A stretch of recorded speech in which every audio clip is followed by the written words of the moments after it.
अस्सलाम वालेकुम स्टूडेंट्स औज़ु बिल्लाहि मिनश शैतानिर रजीम बिस्मिल्लाहिर्रहमानिर्रहीम रब्बि इश्रह ली सदरी वयस्सिर ली अमरी वाहलुल उक़दतम मिन लिसानी यफ़क़हू क़ौली रब्बि ज़िदनी इल्मा रब्बि ज़िदनी इल्मा रब्बि ज़िदनी इल्मा। अच्छा जी, एसबीएफ जिसको हम पहले बीएफडी कहते थे, सीफैप 4 के आखिरी मंथ की लिए क्या अप्रोच होनी चाहिए, इसके लिए छोटा सा वीडियो जो है वो मैं आपके सामने रख रहा हूँ जी। मेरा नाम सऊद तारिक है। अच्छा, इस छोटे से वीडियो के कुछ एजेंडे हैं कि लास्ट मंथ में हमें क्या करना चाहिए, इस पे हम बात कर लेते हैं। एक प्लानर बड़ा इंपॉर्टेंट होता है। जो सक्सेसफुल स्टूडेंट्स होते हैं, जो बहुत ज़्यादा जिसे कहते हैं कि ऑर्गेनाइज्ड स्टूडेंट्स होते हैं, वो एक प्लानर बनाते हैं। तो वो प्लानर कैसा हो सकता है, इस पे हम बात करेंगे खास तौर पे। एसबीएफ को रिवाइज कैसे करना चाहिए, कैसे हम अपनी तैयारी को एक अच्छे लेवल पे लेके जाएं, उसके लिए किन किन इंग्रेडिएंट्स का होना ज़रूरी है, इस पे बात करनी हमारे लिए बहुत ज़रूरी होगी इस वीडियो में। थ्योरी की क्या इंपॉर्टेंस है, थ्योरी की वैसे क्या इंपॉर्टेंस होती है, और इस बार स्पेशली जून 26, अगर मैं दिसंबर 25 से कंपेयर करूं, तो इस बार हमें क्या लगता है कि थ्योरी की क्या इंपॉर्टेंस है वो हम देख रहे होंगे। कुछ इंपॉर्टेंट फाइल्स मैंने आपके लिए रखी हैं जो ऑलरेडी व्हाट्सएप ग्रुप्स पे शेयर होती रहती है, जो हमारा टिप्स का व्हाट्सएप ग्रुप है, या कुछ पब्लिक ग्रुप्स में भी जो है वो सर्कुलेट हो जाती हैं फाइल्स। तो वो कौन कौन सी फाइल है, इनको आपने लाजमी रेफर करना होगा। और स्कॉलरशिप हमारी आई हुई है, ठीक है। 30 अप्रैल आज के दिन तक जिन्होंने फॉर्म भरे उनको इंशाल्लाह आज रात तक एक्सेस हो जाएगा। कुछ लोगों को आई थिंक स्कॉलरशिप मिल भी गई है। तो आप अगर कोई टॉपिक आपका वीक है तो उसको भी आप जो है वहां से प्रिपेयर कर सकते हैं। अच्छा, सबसे पहले बहुत इंपॉर्टेंट बात वही है कि आखिरी महीने में आपने क्या करना है। आखिरी महीने में आपने 3 काम करने हैं। ये 3 काम बड़े इंपॉर्टेंट हैं जो आपने आखिरी महीने में करने हैं, सही है जी। देखें, इतनी मेहनत से पूरा कोर्स पढ़ा है आपने, इतनी मेहनत से इतनी सारी तैयारी की, और अब आप आखिरी मंथ में अगर ये 3 काम नहीं करेंगे ना, तो मैं कहूँगा बहुत प्रॉब्लम हो जाएगी। मैं उम्मीद कर रहा हूँ 30 अप्रैल तक लेक्चर खत्म हो गए होंगे आपके। जैसा कि मैंने एक प्लानर शेयर किया था आप लोगों से अटेम्प्ट के शुरू में, और इस प्लानर में पूरा बताया था कि कौन कौन से दिन कौन कौन सा लेक्चर लेना चाहिए, और इसको फिल करने का भी मैंने कहा था। तो आप देखेंगे ये प्लानर हमारा जो है वो आज की डेट पे, यानी कि कल की डेट पे, सॉरी, 1 मई को खत्म हो रहा है। 30 अप्रैल आज है, ठीक है। तो तकरीबन तकरीबन कल तक ये आपके लेक्चर खत्म हो जाने चाहिए। पूरा आपको प्लान बनाया गया और इसके पूरा फॉलोअप भी कराया गया। आपको पता है हमारी तरफ से कि लेक्चर्स आगे थे पीछे थे, वो सारी चीजें जो है हमने पूरी अटेम्प्ट में देखी। खैर, तो अब बात हो रही है कि लेक्चर कंप्लीट हो चुके हैं, तो अब करना क्या है। अब आपने पहला काम ये करना है, जितना भी आपने क्लास वर्क किया उसका रिवीजन करना है। कोई सेलेक्टिव स्टडी नहीं करनी। सेलेक्टिव स्टडी को straight no. Last attempt winter 25 का पेपर मैं अभी नहीं खोल रहा स्क्रीन पे, मगर आपको मैं 2 एग्जाम्पलें दूंगा लास्ट अटेम्प्ट के पेपर से। ज्यादा पुरानी बात नहीं कर रहा, कि जो लोग सेलेक्टिव स्टडी पे गए उनको प्रॉब्लम हुई। एक कॉन्सेप्ट आया कॉलर का, हेजिंग के अंदर, फॉरेक्स के अंदर एक कॉन्सेप्ट है कॉलर का, जो अल्हम्दुलिल्लाह हम अपने लेक्चर्स में कवर करते थे। ठीक है ना, कॉलर का कॉन्सेप्ट जो है वो यहाँ पे कवर हुआ हुआ था हमारे पास, ठीक है। और पेपर में आ गया जी, ठीक है। पेपर में आ गया, एफएनडीसी के नाम से एक सवाल था जो हम एसीसी का सवाल क्लास में कर चुके थे, मगर आई कैप में कभी नहीं आया था। ये कभी नहीं आया था, ये मुझे नहीं याद पड़ा पिछले कुछ 15-20 सालों के पास पेपर्स में ये आया हो। मगर बहरहाल ये इस बार आया। मगर जो लोग सेलेक्टिव स्टडी करके गए थे, बड़े बड़े टॉपिक्स पढ़ के गए थे, उन्होंने कहा यार नहीं, ये तो हो सकता है आए ना आए, तो उनको प्रॉब्लम हुई। जो लोग फुल फ्लेज सारी तैयारी करे, सारे क्लास के क्वेश्चन सॉल्व करके गए थे, उनको प्रॉब्लम नहीं हुई। सेकंड, एक और चीज जो सेलेक्टिव स्टडी में प्रॉब्लम हुई वो है पोर्टफोलियो थ्योरी। पोर्टफोलियो थ्योरी के बारे में अगर मैं आपको दिखाऊं, तो पोर्टफोलियो थ्योरी जो है, ये फाइल भी मैं आपको बताऊंगा, ये बड़ी इंपॉर्टेंट फाइल है। पोर्टफोलियो थ्योरी समर 25 में भी आ चुका था वैसे। समर 25 का क्वेश्चन नंबर आपके सामने है। पोर्टफोलियो थ्योरी क्वेश्चन नंबर 2, ये देख रहे हैं, 16 मार्क का सवाल, ठीक है। इसका पूरा वीडियो सोल्यूशन सारे अवेलेबल हैं मेरे यूट्यूब चैनल पे। और समर 24 में भी आ चुका था, क्वेश्चन नंबर 4। तो समर 24 में भी आ चुका था और समर 25 में भी आ चुका था। तो विंटर 25 में आने के चांसेस नहीं थे, मगर वापस आप देखें विंटर 25 में आ गया। आसान तरीन सवाल था, 15 मार्क का। तो कहने का मतलब है आपने सेल्फ जो है ना, ये सेलेक्टिव स्टडीज पे नहीं जाना, ठीक है। ये और इससे पहले भी 2024 में एक टॉपिक था इवेलुएटिंग फाइनेंशियल परफॉर्मेंस, सही है, ये पेपर में आ चुका है। इसका मैंने हैंडआउट के अंदर सवाल भी रखा हुआ आई कैप का, जो आई कैप ने पूछा था। तो ये भी ऐसा था कि बुक में मौजूद था ये टॉपिक, समर 25 में, सॉरी। ये देख रहे हैं आप, ये एक जो है ना सवाल। तो कहने का मतलब है कि सिलेक्टिव स्टडीज आपने नहीं करनी। सिलेक्टिव स्टडीज जो लोग करके जाते हैं उनको फिर प्रॉब्लम हो जाती है। अच्छा, अब आगे बढ़ते हैं जी। रिवीजन कैसे करना है, 3 चीजें साथ रखनी, कैलकुलेटर साथ रखना है, बुक साथ रखनी, रजिस्टर साथ रखना है। जो आपने क्लास में क्वेश्चन किए हैं उनके साथ उनको 3 कैटेगरी में बांटना है। कुछ आसान सवाल होंगे जिनको आप कैलकुलेटर पे सॉल्व करेंगे, सिर्फ कैलकुलेटर पे सॉल्व करेंगे, 2+2 4 टाइप के जो सवाल है उसमें आपने ये करना है, कैलकुलेटर सॉल्व करके रजिस्टर जो आपने प्रॉपर तगड़ा बनाया होगा, जो मैंने आपको पहले दिन से कहा था रजिस्टर बनाएगा, एंड में हेल्प करेगा रिवीजन में, तो आप उससे कंपेयर करें। और अगर कोई मिस्टेक आइडेंटिफाई हो रही है तो मिस्टेक लॉग बनाएं। मिस्टेक लॉग क्या होता है, मैं भी आपको इस पर और रोशनी डालता हूँ। यानी कि मिस्टेक को कहीं नोट कर लें। अच्छा, दूसरे तरह के क्वेश्चन होंगे जिनको आप लिख के सॉल्व करेंगे, ठीक है। और तीसरे होंगे जिनको आप आई कैप सॉफ्टवेयर पे सॉल्व करेंगे। आई कैप सॉफ्टवेयर पे भी हाथ सेट हो जाना चाहिए अब आपका, ठीक है जी। मगर मैं ये कहूंगा कि टाइम कम है, सारे के सारे क्वेश्चन ओरली नहीं करिएगा, कुछ ऑब्वियसली आईकेप सॉफ्टवेयर पे और कुछ लिख के भी जरूर करिएगा ताकि आपका हाथ चलता रहे। मगर जितने भी क्वेश्चन हैं, जितने भी क्लास के क्वेश्चन जो मैंने कराए या आपने जिन किसी और टीचर से भी पढ़ाए, जितने भी क्वेश्चन पढ़ाए गए कराए गए क्लास में, वो हर क्वेश्चन के पीछे टीचर का कोई ना कोई रैशनल होता है, कोई ना कोई लॉजिक होती है उस सवाल को क्लास में रखने की। तो वो सारे सवाल आपकी नजरों से गुजरे होने चाहिए, वरना ये ना हो पेपर में आप देखें हाँ यार सर ने कराया तो था मगर याद नहीं आ रहा कि कैसे होगा, क्योंकि रिवीजन ही नहीं था। रिवीजन बहुत तगड़ा होना चाहिए। दूसरा ये कि सोल्यूशन एंड में रेफर करना है। अब आपने मिसाल के तौर पे एक सवाल उठाया और आपने कहा यार ये मैं पहले खुद ट्राई करता हूं, आप खुद ट्राई करें, कहीं फंसेंगे तो आपने सोल्यूशन फौरन नहीं देखना है, पहले अपने आप को एंड तक लेके जाना है और एंड में रेफर करना है सोल्यूशन। यानी कि पूरा क्वेश्चन अटेम्प्ट करने के बाद ठीक है सर मेरा तो टाइम ज़ाया हो जाएगा, तो मेरे पास तो टाइम बड़ा कीमती, मैं तो बहुत मसरूफ आदमी हूँ। भाई मसरूफ आदमी आप हैं, मगर बात ये क्वालिटेटिव भी तो काम करना है, खाली क्वांटिटेटिव काम थोड़ी करना है। तो अगर आप दरमियान में सोल्यूशन देख लेंगे तो मिस्टेक्स हाईलाइट नहीं होंगी, मिस्टेक्स आइडेंटिफाई नहीं होंगी, मिस्टेक्स नोट नहीं होंगी। तरीका ये होगा पहले आपने पूरा सोल्यूशन किया, उसके बाद एंड में अपने सोल्यूशन को आपने जो है कंपेयर किया, जो भी आपका रजिस्टर क्लास रजिस्टर टीचर ने सोल्यूशन कराया था आपके, और फिर उसके बाद आपने मिस्टेक लॉग बना लिया, एक अलग कलर के पेन से आपने कलर कलर के फॉन्ट से आपने लिख दिया कि जी ये मिस्टेक्स आई है, ताकि वो सवाल बार बार ना करना पड़े। देखिए अगर किसी के 40 मार्क्स आए पिछले अटेम्प्ट में, तो 40 मार्क्स मसला नहीं है, मैं पहले भी बोल चुका हूँ कि 60 मार्क्स मसला है जो कटे, जो मार्क्स कट रहे हैं, जो मार्क्स लूज हो रहे हैं, जो मार्क्स नहीं मिल पा रहे हैं, उनको बचाने की जरूरत है। उनके लिए ये सारी मेहनत हो रही है। ये आज का वीडियो भी इसके लिए, और वो जो पास में पोस्ट रिजल्ट सेशन हुआ था वो भी इसी के लिए हुआ था। खैर, मिस्टेक लॉग आपको हेल्प करेगा, पेपर में जाने से पहले आपने मिस्टेक देखनी होगी। दूसरे नंबर पे आपने काम ये करना है, पहला काम आपने क्या किया, सारे चीजों को रिवाइज कर लें, बगैर रिवीजन किए पास पेपर्स पे ना जाए। बहुत सारे लोग कहते हैं सर मैं डायरेक्ट पास पेपर में चले जाऊं, भाई आपका रिवीजन ही नहीं है, आप वहां जाके शटर हो जाओगे, आप चोक कर जाओगे, आप वहां पे जो है ना क्या कहते हैं कॉन्फिडेंस लूज कर जाओगे। ऐसा नहीं करना आपने, ठीक है जी। मैं आपको तजुर्बे की बेसिस बता रहा हूँ, जो मेरा टोटल 20 ईयर्स का अलहमदुलिल्लाह टीचिंग एक्सपीरियंस है, और सीए को पढ़ाते हुए भी अलहमदुलिल्लाह 11-12 साल हो रहे हैं सीए फाइनल को पढ़ाते हुए। खैर, तो अटेम्प्ट वाइज पेपर करने 7 से 8 अटेम्प्ट के, ठीक है। और उसमें भी ये कि पहले पूरा पेपर आप टाइमर लगा के खुद सॉल्व करें, ताकि आपको पता चले पूरा पेपर कैसे अप्रोच करते हैं। ये एक एक दो दो सवाल 5-5 ओवर का गेम नहीं खेलना है, पूरे 50 ओवर का गेम खेल के देखें कि यार मैं फुल फ्लैश पेपर सॉल्व कर रहा हूं तो मेरा कहां जा रहा हूं, मेरा डिसीजन मेकिंग कैसी हो रही है, कौन सवाल पहले उठाना है, कौन सवाल बाद में उठाना है। ये सारी डिसीजन मेकिंग उसी वक्त ही अच्छी हो सकेगी जब आप अटेम्प्ट वाइज पेपर सॉल्व करेंगे। अटेम्प्ट वाइज पेपर सॉल्व करेंगे, और इसके लिए भी मैंने आपकी आसानी क्या की, आपकी आसानी के लिए ये किया है, ये हैंड आउट जो इंपॉर्टेंट फाइल्स हैं, ठीक है, ये ऑलरेडी ग्रुप्स वगैरह भी शेयर भी हुई है, जिसको बात नहीं है मैं अपना नंबर शेयर करूंगा, मुझे मैसेज कर दीजिएगा, मैं शेयर कर दूंगा। इसमें मैंने क्या किया कि अपने पिछले सोल्यूशन डाल दिए, winter 25, winter 24, summer winter 23, summer 23, winter 22, summer 22, summer 22 से लेके अगर आप देखेंगे 8 अटेम्प्ट हो गई। ये 8 अटेम्प्ट के मेरे पूरी प्लेलिस्ट बनी हुई है, पूरी प्लेलिस्ट बनी हुई है, इस पर क्लिक करेंगे प्लेलिस्ट खुल जाएगी, मैं भी वो नहीं खोलना चाह रहा। तो कहने का मतलब है पूरे पूरे सोल्यूशन मौजूद है, सेकेंड है क्वेश्चन वाइज सोल्यूशन मौजूद है। कहीं आप फंसते हो, कोई आपको नई चीज समझ आती है, आप यहाँ देख लो, क्वेश्चन वाइज मैंने इंडेक्स भी डाल दिया कि कौन सी वीडियो का कहाँ सोल्यूशन है, ये सब मौजूद है। तो आप अच्छा, उसके अलावा मैंने अपने सोल्यूशन का पीडीएफ भी बना दिया, जो मेरे सोल्यूशन हैं विंटर 25 से लेके 2022, इसमें नहीं है, 2022 मेरे यूट्यूब चैनल पे वीडियो में, मगर मैंने पीडीएफ की फॉर्म में 2023 तक सारा कवर कर दिया। ये आखिरी पेपर 2023 है मेरे ख्याल से इस फाइल में, समर 23 देख रहे हैं आप, समर 23। और कहाँ से स्टार्ट हो रहा है, ये विंटर 25 से स्टार्ट हो रहा है।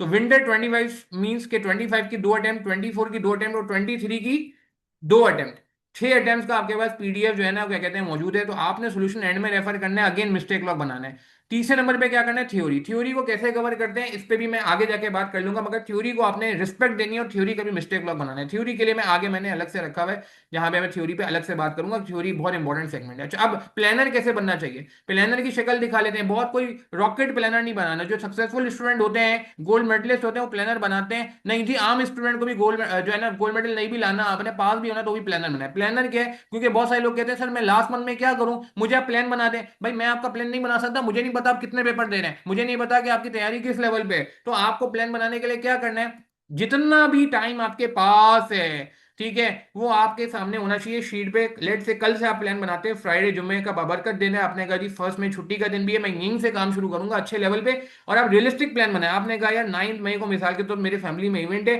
मैं कुछ नहीं पढ़ूंगा, हॉलीडे करूंगा, उस दिन मैं नहीं पढ़ सकता, मेरे घर में जो है ना वो दावत है, मिसाल के तौर पे तकरीब है, ये मैं कुछ भी नहीं कर सकता इस दिन, नील कुछ भी नहीं काम होगा। मिसाल के तौर पे आपने बोला यार 27 तारीख को बकरीद है, बकरीद में कुर्बानी होती है, बकरीद पे मैं जो है ना नहीं पढ़ सकता, हमारे यहाँ सब जो है ना गायें बकरे ज़िबा करने में लगे होते हैं, मैं आपने कहा जी ईद उल अजहा में नहीं पढ़ना, ये नहीं होगा, यहाँ पे नील कर दिया। पहले से आपका रियलिस्टिक प्लान हो, समझाने के लिए कह रहा हूँ, ये नहीं कि सर ने बोल दिया ईद उल अजहा में नहीं पढ़ना तो नहीं पढ़ना, ऐसी कोई बात नहीं। Obviously you people are mature enough.